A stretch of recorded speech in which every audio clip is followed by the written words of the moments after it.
지금 여러분이 중국에서 뷰티 사업을 시작하려고 합니다. 여러분의 목표는 중국의 로레알이 되는 것입니다.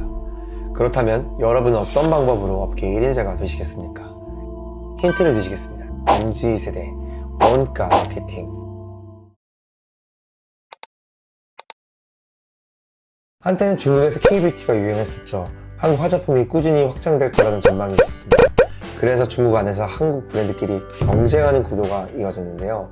뜻밖으로 중국 자체 브랜드가 양적으로도 그렇고 질적으로 성장하면서 오히려 해외 브랜드를 위협하게 됐습니다. 예전에는 확실히 중국산 화장품이 제품력이 떨어져 중국인들이 한국 브랜드를 많이 찾았습니다. 하지만 요즘에는 오히려 C뷰티가 유행을 하고 있습니다. 최근 한 설문조사에서는 중국 화장품을 소비하는 사람들 중 80%가 넘는 인원이 중국 제품에 만족한다 라고 답했는데요. 소비자의 56%, 매월 6만원에서 7만원 정도 중국 화장품을 산다고 합니다. 퍼펙트 다이어리, C뷰티를 이끌어가는 브랜드라고 할 수 있습니다. 그야말로 무섭게 성장하고 있는데요.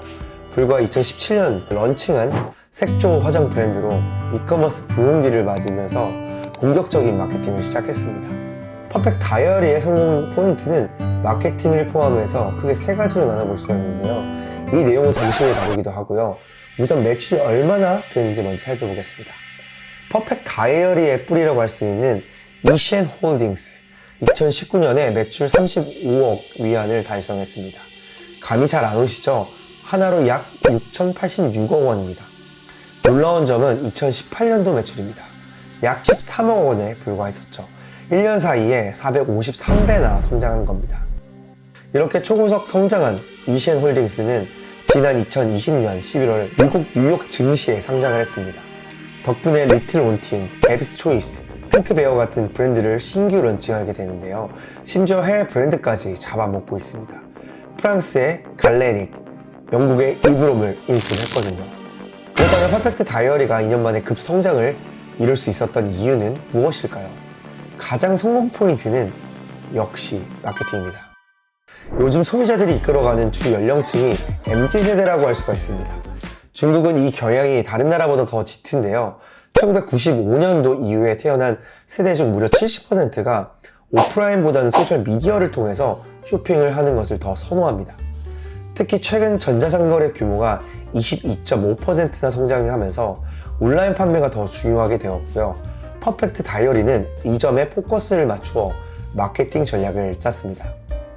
알리바바를 잇는 전자상거래 사이트 찡동닷컴, 우리나라에 빗대면 쿠팡과 비슷한데요.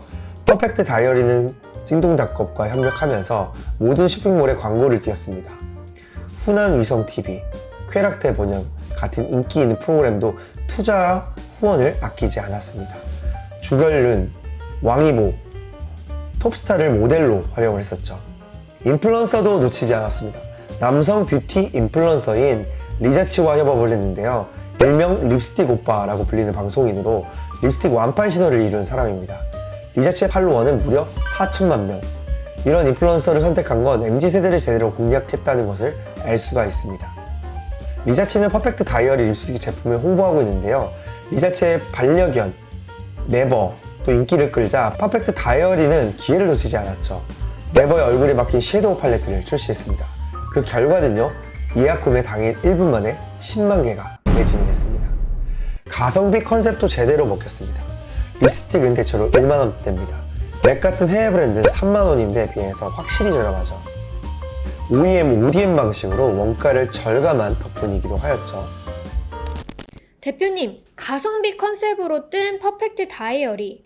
솔직히 가성비 외에는 다른 메리트가 없을 것 같은데 가성비 브랜드의 경쟁력은 뭐라고 생각하세요? 가성비 브랜드들이 SNS 기반으로 굉장히 떴었던 브랜드들이 사실 많거든요. 그래서 퍼펙트 다이어리 자체도 그렇게 역사가 긴 것들은 사실 아니고 결국은 SNS 기반 그리고 왕호 이 투 트랙으로 해서 이제 떴던 그런 어떤 대표적인 브랜드들이거든요. 그렇지만 이것들에 대한 실적을 보면 그렇게 실적이 지금 좋은 상황들은 사실 아니잖아요. 그래도 변수가 SNS로 뜨면은 변수가 너무 많아요. 그래서 이 플랫폼과 공생할 수 있는 전략을 짜야 되는데 이 플랫폼과 공생 전략보다는 지금 오프라인 거점을 늘려나가면서 경험에 집중을 한다고 하잖아요. 네. 사실 조금 의문점이 사실 들어요. 왜냐면 경험에 의존을 한다면은 가격대가 어느 정도 있고 그러니까 SNS 전략 위주로 이런 것들을 한다면 가격대가 높아도 경험을 주면 상관이 없거든요. 근데 제가 이거 봤었을 때는 이도저도 아닌 전략들을 지금 하고 있는 것 같다. 당연히 온라인에 국한돼서 오프라인으로 리스크를 분산하는 것들은 되게 괜찮은 전략이지만 과연 가성비로 뜬 브랜드에 대한 사람들의 호기심이 있을까? 사실 그런 거에 대한 의문점이 솔직히 없지 않아 좀 들었습니다. 그럼 퍼펙트 다이어리랑 비슷한 한국의 선례가 있을까요? 설레가 있을 수 있을 거라 생각이 들어요. 제 의견으로는 결국은 이 재구매력을 어떻게 뒷받침하냐에 따라서 되게 중요할 것 같은데 블랙 코퍼레이션 같은 경우도 뭔가 마약백이랑 다른 SS 브랜드로 많이 떴지만 결국은 재구매가 많이 이루어지지 않아서 예전만큼에 대한 명성을 이뤄내지 못하는 거잖아요. 사실 어떻게 보면은 되게 비슷하다고 생각이 사실 들고 그렇기 때문에 이 가성비와 이 프리미엄 결국은 이 투트랙은 솔직히 좀 경계들이 사실 있어요. 근데 이거를 너무 우한 경계에서 플레이를 하면은 조금 애매한 포지션이지 않을까, 잘 안 되지 않을까 이렇게 생각이 들었습니다. 선택과 집중을 명확하게 해야 된다는 말씀이시군요. 사실 중국에서는 국산 브랜드가 뜰 수밖에 없습니다. 애국심이 남다르거든요. 중국에는 거차오풍이라는 말이 있습니다. 쉽게 말하자면 중국인이라면 중국 제품을 써야지 하는 정서인데요. 우리나라 치면 우리 것이 최고야 정도가 되겠는데 애국 소비를 부추기는 용어죠. 그런데 중국인이 좀 많지 않습니까? 우리나라가 약 5천만 명에 비해서 중국은 약 14억 명의 인구가 있습니다. 이렇게 많은 인원이 애국 소비를 하다 보니까 그 결과 색조 화장품 부분에서 디올과 로레알을 제치고 매출 부분이 당당히 1위를 달성했습니다. 동시에 중국의 로레알이라는 칭호를 얻기도 했었죠. 퍼펙트 다이어리의 두 번째 성공 포인트는 뛰어난 분석력에 있습니다. 일반적으로 화장품을 개발할 때 시장 조사를 하고 제품을 개발하고 그 이후에 출시 및 마케팅을 시작을 합니다. 하지만 퍼펙트 다이어리는 출시한 제품을 정해두고 조사하지도 않고 트렌드를 분석합니다. 소비자가 현재 어떤 제품을 원하는지, 시중의 제품 중에서 어떤 점이 부족하다고 생각이 드는지, 소비자의 니즈를 1순위라고 둔다고 할 수가 있겠죠. 실제로 주력 상품 아이섀도우와 립입니다. 그 이유는 소비자가 많이 검색하는 제품이기 때문이죠.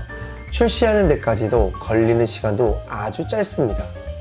통상적으로 최소 1년이 걸린 반면에 퍼펙트 다이어리는 반응 데이터를 모아 6개월 만에 빠르게 출시를 하면서 트렌드에 실시간으로 반응을 하고 있습니다. 평균적으로 매달 신제품을 5개 정도 출시를 하고 있죠. 그리고 이렇게 출시된 제품은 위챗, 틱톡 같은 SNS에 고객을 하면서 소비자가 의견을 주고받으면서 소통을 하고 있습니다. 그냥 단순히 이거 출시합니다 이게 아니라 이거 출시하는데 어때 보여? 라고 물어봅니다. 반응이 좋으면 대량 생산을 하고요. 그렇지 않으면 생산량을 줄이거든 혹은 아예 무산시켜 손해를 볼 위험을 줄이기도 하죠. 이 퍼펙트 다이어리의 세 번째 성공 포인트는 오프라인 판매입니다. 굉장히 의외죠. 요즘에는 오히려 오프라인 매장은 없애고 온라인에 집중하는 추세인데요. 물론 퍼펙트 다이어리는 2019년 총 매출의 96.3%가 온라인에서 이루어졌습니다. 하지만 퍼펙트 다이어리는 꾸준히 오프라인 매장을 내고 있습니다. 바로 브랜드 경험을 위해서인데요. 쉽게 말해 플래그십 스토어라고 할 수가 있습니다.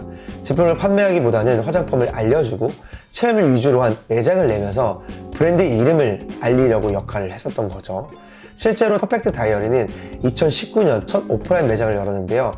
1년 후에 2020년도에는 150개로 점포수를 늘렸습니다. 론칭 3년 만에 중국 1위. 하지만 퍼펙트 다이어리의 전망을 받지만은 않은데요. 주식을 하는 분들이만 아실 것 같습니다.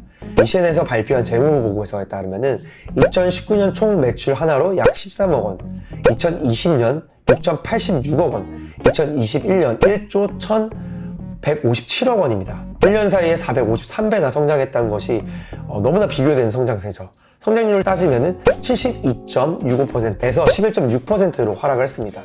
무엇보다 시가총액 문제인데요. 약 3억 7천만 달러, 하나로 약 3,739억 원입니다. 지난 2021년에 18조 원을 찍었는데 꾸준히 하락세를 보이고 있습니다. 일각에서는 이 결과가 공격적인 마케팅의 대가라고 봅니다.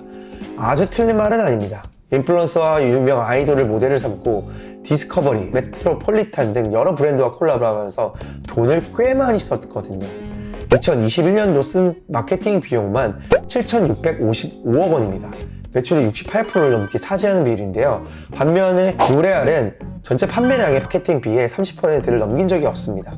그런데 꾸준히 오프라인 매장을 열고 있어서 몇 전문가들은 D2C 이런 자사몰 마케팅법이 곧 막대한 손실을 가지고 올 거라고 예상합니다. 대표님이 생각하시기에 퍼펙트 다이어리의 전망 어떨 것 같으세요? 전망은 안 될 것 같다. 왜냐면 지금 수치가 기하급수적으로 폭발적으로 이제 올라갔다가 떨어지는 시기 자체는 아마도 이 SNS와 가성비 브랜드가 떴었던 방향을 그대로 걷고 있다고 생각이 들고 있고요. 그렇지만 또 온라인에 너무 집중된 브랜드들을 분산시키기 위해서 오프라인에 투자를 많이 했었잖아요. 그러니까 저 같은 경우는 이럴 것 같아요. 우리가 뭐 예를 들어 호텔에 가잖아. 호텔에 가면은 방이 여러 개가 있어. 예를 들면은 뭐 기본적인 방이 있고, 뭐 딜럭스가 있고, 뭐 스위트가 있고, 럭셔리가 있고, 약간 이런 것처럼 뷰티 브랜드들도 이런 라인을 딸 필요는 분명히 있다고 생각이 사실 들고요. 대표적인 브랜드는 TL이라고 얘기를 들을 수가 있을 것 같아요. TL이 제 영상 확인해 보시면 아시겠지만 우리나라 왔었을 때 이도 저도 아닌 포지셔닝 때문에 포지셔닝을 이 두 트랙을 나눠서 가는 것들이 있었거든요. 첫 번째는 이제 저가로 가는 TL 라인들이 있었고 고가로 가는 카렌듈라 라인이 있었죠. 그래서 이 두 가지 전략들을 나눠서 가는 포인트는 저는 굉장히 나쁘지 않았던 것 같아요. 그래서 뭐 요즘 계속 뭐 강조를 하지만 매스로 승부보다는 요즘 희소성의 가치와 프리미엄 약간 이런 부분을 간과할 수가 없다 보니까 두 개를 같이 잡으려면은 이 브랜드의 컬러를 좀 두 개로 나누면 되지 않을까? 이런 것들을 생각을 한번 해봤고 궁금하시면 제가 요즘에 지금 뷰티 브랜드 관련된 역사 영상을 많이 찍다 보니까 참고해 보시면 될 것 같습니다. 네. 가지고 있는 오프라인 자산이 저가 포지션에서는 애매했지만 실은 프리미엄 경험을 주기에는 참 좋은 자원인 것 같아요. 그렇죠. 네. 역시 브랜드가 성공을 하려면 가진 자산을 제대로 활용하는 게 중요하다라는 깨달음이 있네요. 그렇죠. 우리가 또 한번 생각을 해봐야 되는 것 자체가 중국이라는 시장 규모가 지금 어마어마하잖아요. 우리나라 인구가 5,000명이면 중국은 한 14억 명 정도 되는데 항상 그랬던 것 같아요. 이 인구를 기반으로 했었던 새로운 플랫폼 전략, 예를 들면 라이브 커머스, 약간 이런 전략들이 계속 떠서 이루어졌지만 결국 이게 장기적으로 갈 수 있느냐 했었을 때 거기에 대한 아직도 의문점이 계속 드는 거죠. 그래서 우리가 우리나라 브랜드뿐만 아니라 중국이나 다른 해외 브랜드들에 대한 선례를 아니면 더 사례를 좀 더 연구해 보면은 각자의 브랜드에 좀 더 도움이 되지 않을까 이렇게 예상합니다. 한국에만 국한되지 않은 해외 사례 나눠주셔서 감사합니다. 네, 감사합니다. 오늘은 C뷰티를 이끄는 퍼펙트 다이어리를 알아보았고요. 다음에는 또 다른 브랜드 정보로 찾아오도록 하겠습니다. 지금까지 뷰티 영역이었고 제 영상 마음에 드셨다면 구독, 좋아요, 알람 설정 부탁드립니다. 감사합니다.